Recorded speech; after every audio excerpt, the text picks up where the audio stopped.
नमस्कार मित्रों, स्वागत आपका, अभिनंदन आप ही के YouTube चैनल में। काफ़ी इंपॉर्टेंट वीडियो है दोस्तों। उत्तराखंड फॉरेस्ट गार्ड भर्ती से रिलेटेड पदों की संख्या और आयु सीमा।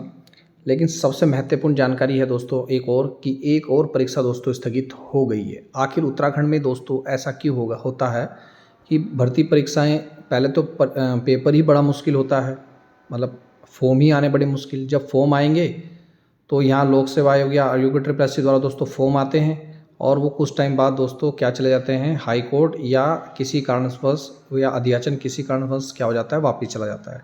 यदि रही सही बात, अगर पेपर हो भी जाता है तो वो पेपर कुछ तरीके से बन जाता है, उसमें डाउटफुल क्वेश्चन रहते हैं, तो वो दोस्तों कहीं ना कहीं चला जाता है आपका हाई कोर्ट। आइए देखते हैं कौन सी भर्ती परीक्षा स्थगित हुई है। वीडियो को दोस्तों ज़्यादातर सपोर्ट करें। सबसे पहले तो दोस्तों स्क्रीन पर देखिए, सीधी भर्ती के 154 पदों पर के सापेक्ष 31 पदों के लिए भेजे गए प्रस्ताव को उत्तराखंड लोक सेवा आयोग ने लौटा दिया है। विभाग द्वारा भेजे गए प्रस्ताव में राज्य आंदोलनकारी, उनके आश्रितों व कुशल खिलाड़ियों का आरक्षण कोटा तय नहीं किया गया था। भाई एक तो पदों की संख्या वैसे ही कम थी और आपने देखो इसमें राज्य आंदोलनकारी का 10% आरक्षण लग गया, उनके आश्रितों का 10% आरक्षण लग गया, कुशल खिलाड़ियों का 4% आरक्षण लग गया। तो भाई पद ही कितने रह जाएंगे। आगे देखिए, वन विभाग वन क्षेत्र अधिकारियों के 31 पदों पर भर्ती के लिए दिसंबर 2024 में लोक सेवा आयोग को एक प्रस्ताव भेजा था। इसमें चिन्हित राज्य आंदोलनकारी या उनके आश्रितों को दोस्तों यहाँ पर क्या करना था, विवरण रोस्टर चक्र सहित नहीं दिया गया। कुशल अनुमन्य आरक्षण भी स्पष्ट नहीं था। इस संबंध में शासन ने दोस्तों इस भर्ती परीक्षाओं को क्या कर दिया गया है, अभी कुछ समय के लिए वापस अध्याचन इसका क्या कर दिया है, भेज दिया गया। देखिए साफ साफ लिख रखा, लोक सेवा आयोग ने रेंजर भर्ती परीक्षा का प्रस्ताव को क्या कर दिया है, लौटाया है। एक भर्ती के बारे में महत्वपूर्ण जानकारी दी। दूसरी भर्ती देखिएगा, फिर मैं फॉरेस्ट गार्ड भर्ती के बारे में बहुत ही महत्वपूर्ण जानकारी देने वाला हूँ। देखिए दोस्तों, उत्तराखंड एलटी भर्ती का भी यही हाल है। अब क्या है वो भी पूरी मैं जानकारी दे रहा हूँ। दोस्तों आप लोगों से अपेक्षा की जाती है, जितने भी हमारे उत्तराखंड के भाई बहन हैं दोस्तों, सपोर्ट कीजिए इन एलटी वालों की। क्या गलती, देखिए पूरा मामला मैं आपको समझा दूं, आपको भी पता होना चाहिए, आप लोगों के साथ भी ऐसा हो सकता है और होता भी है कई बार। 1300 सहायक अध्यापक एलटी के चयनित अभ्यर्थियों को विभागीय नियुक्ति पत्र देने पर लगी रोक जारी रखते हुए सुनवाई के लिए मंगलवार की तिथि नियुक्त की गई। कोर्ट की स्थिति स्पष्ट करने में मदद के लिए यूके SSC यानी कि Uttarakhand subordinate service selection commission के सचिव को एकल पीठ के समक्ष वीसी के माध्यम से पेश होने के निर्देश दिए गए हैं।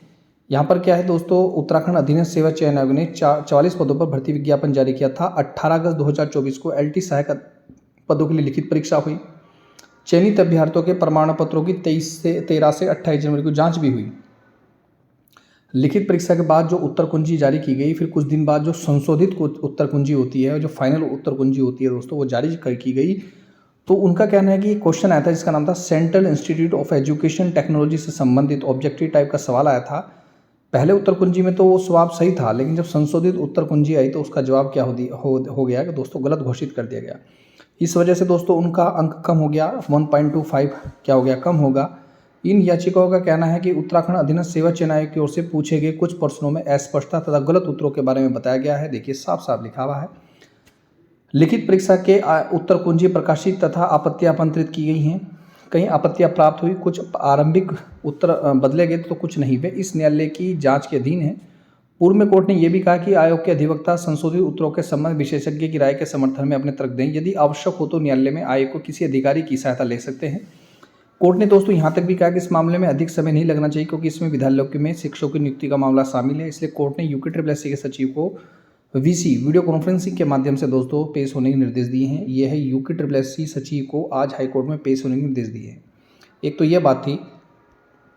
दूसरा दोस्तों मैं आपको बताना चाहूँगा, अभी जो चल रहा है बड़ा, आप कह सकते हैं कि एक तरह का रूमर टाइप का चल रहा है कि क्या फॉरेस्ट गार्ड भर्ती में शैक्षिक योग्यता चेंज होगी। शैक्षिक, देखिए एक पूरा न्यूज़ मैं दिखा रहा हूँ आपको। 1218 पदों पर फॉरेस्ट गार्ड की भर्ती आई थी।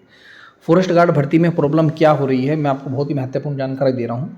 फॉरेस्ट गार्ड भर्ती में समस्या ये है कि पहले उसमें विज्ञान विषय था, जो फॉरेस्ट गार्ड वही बन सकता था जो इंटर विषय में जिसके पास विज्ञान विषय था। लेकिन बाद में दोस्तों बेरोजगारों ने इसका विरोध किया और बाद में क्या किया, इसमें कला विषय को भी क्या कर दिया, शामिल कर दिया गया। अब उससे दोबारा से बहुत से लोग क्या चाहते हैं या कोशिश कर रहे हैं कि पुनः दोस्तों विज्ञान विषय उसमें शामिल किया जाए, कला वर्ग को शामिल ना किया जाए।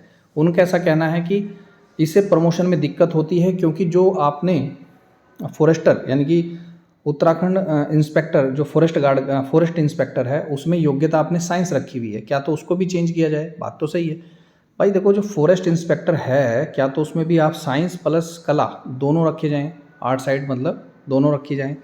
वहाँ पर फॉरेस्ट गार्ड में आप कला रख रहे हैं और जो इंस्पेक्टर वाला है उसमें आप साइंस रख रहे हैं, तो दो एक दूसरे के कंट्राडक्ट हो रहा है, एक दूसरे को विरोधाभास हो रहे हैं।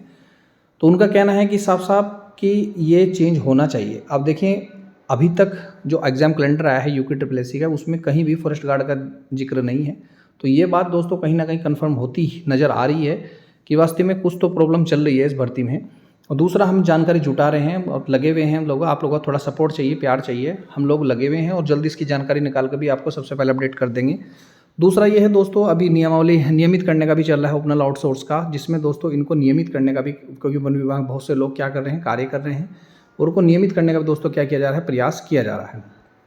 तो हो सकता है कि इनमें पदों की संख्या भी क्या हो सकती है, कम, क्योंकि वर्तमान में UPSSC ने पूर्व कैलेंडर में 17 सितंबर 2024 में बताया था कि 600 प्लस पद आने वाले हैं, 600 पद आने वाले हैं।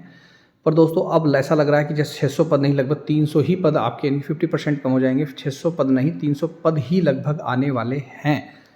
क्या पेपर तभी होगा 3 अगस्त को? तो दोस्तों ये मैं आपको कंफर्म कर देता हूँ, 3 अगस्त को अब आपका फॉरेस्ट गार्ड का एग्ज़ाम नहीं होगा, ये कन्फर्मली है।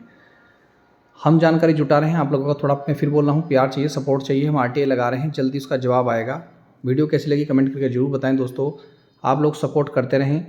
मैं फिर बोल रहा हूँ पदों की संख्या कम हो रही है, हम लोग एकजुट नहीं रहेंगे दोस्तों, टूट जाएंगे। आप लोग सपोर्ट करें हमें, हम प्रयास कर रहे हैं। और चाहे वो रामकंडवाल जी हों, चाहे वो बॉबी पवार जी हों, और हम लोग, हमारी टीम पूरा दोस्तों इसके लिए अथक प्रयास कर रही है और हम इसके लिए RTA भी लगा रहे हैं और संबंधित विभाग में दोस्तों अधिकारियों से पूछताछ कर रहे हैं।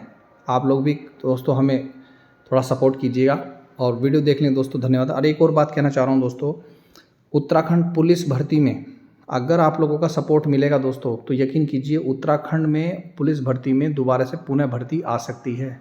बहुत बड़ी बात बोल रहा हूँ, आज ये मेरा स्क्रीनशॉट रख लेना। अगर आप थोड़ा सपोर्ट करेंगे चैनल को, आप कहोगे सर इससे क्या लेना देना। देखिए दोस्तों, जब तक कोई मुद्दा मीडिया में नहीं आएगा तो वहाँ कुछ नहीं होगा। मीडिया में मुद्दा रहेगा तो सरकार कहीं ना कहीं प्रेशराइज होती है। 2027 में क्या है, इलेक्शन है।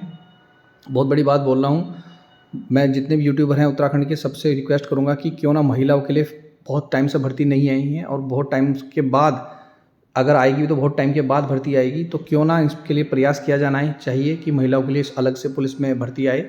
मैं इसके लिए प्रयास कर ही रहा हूँ, जितना मेरे से हो रहा है दोस्तों, जितनी हमारी औकात उसके हिसाब से हम प्रयास कर रहे हैं। लेकिन अगर आपका सपोर्ट रहा ना दोस्तों तो पुलिस भर्ती भी लेके आएंगे, पुलिस में आयु सीमा बढ़ा के लाएंगे और फॉरेस्ट गार्ड में उम्र सीमा भी बढ़ेगी। ठीक है दोस्तों, ये आज प्रॉमिस है मेरा। और वीडियो देखने दोस्तों धन्यवाद। जय हिंद, जय उत्तराखंड।